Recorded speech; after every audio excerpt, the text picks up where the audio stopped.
Selamat siang Bu Ayu. Perkenalkan, nama saya Ana Maria Priscilla KE dengan NIM 1922144148. Di sini saya memilih kasus 4A, yaitu evolusi struktur organisasi. Struktur organisasi berfungsi untuk mengalokasikan tugas, melakukan koordinasi, dan menjalankan pengawasan. Struktur organisasi menetapkan siapa yang memiliki wewenang dan kewajiban tertentu. Melalui struktur juga, organisasi meletakkan landasan prosedur operasi dan rutinitas kegiatan. Jadi, di sini ada 5 jenis-jenis struktur organisasi. Yang pertama, struktur hierarkis tradisional. Yang kedua, struktur lebih datar. Yang ketiga, organisasi datar. Yang keempat, gabungan hierarkis datar. Dan yang terakhir, organisasi holakratik. Yang pertama, ada struktur hierarkis tradisional. Salah satu bentuk struktur organisasi yang paling tua adalah hierarkis tradisional. Dalam model ini, organisasi secara umum dibagi ke dalam tingkatan atas, tengah, bawah dalam bentuk sebuah piramida. Mereka yang menduduki posisi paling tinggi jumlahnya paling sedikit. Semakin bawah posisi, semakin banyak jumlahnya. Yang kedua, ada struktur lebih datar. Struktur lebih datar berusaha untuk membuka jalur komunikasi dan kolaboratif sambil menghilangkan lapisan dalam organisasi. Kelebihan utama dari struktur ini adalah memfokuskan pada komunikasi dan kolaborasi, meningkatkan pengalaman karyawan, menantang status quo model manajemen tradisional. Yang ketiga, ada organisasi datar. Organisasi datar juga seringkali disebut sebagai organisasi swakelola atau self-managed organization. Keunggulan struktur ini adalah sangat fleksibel dan lincah. Karyawan dalam memainkan peran apa saja sesuai dengan kebutuhan. Kelemahan dari organisasi datar adalah tidak praktis untuk organisasi ukuran besar. Bagi perusahaan yang hendak mengadopsi struktur ini, harus mempertimbangkan beberapa aspek.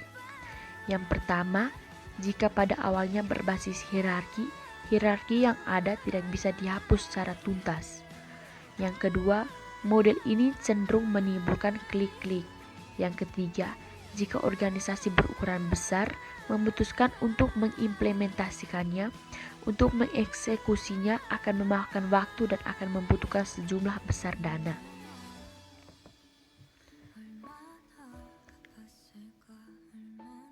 Yang keempat, ada gabungan hierarkis datar. Di antara struktur hierarkis dan struktur datar, terdapat struktur gabungan hierarkis datar. Di sini, organisasi bekerja dengan struktur hierarkis, tetapi memiliki tim ad hoc dengan struktur datar. Organisasi dengan tipe struktur ini sangat dinamis, mirip dengan amuba, tanpa struktur yang konstan. Jenis struktur ini dapat bekerja dalam jenis perusahaan besar atau kecil. Pada perusahaan kecil, mungkin hanya memiliki 2 atau 3 otonom dalam jumlah banyak yang tersebar luas.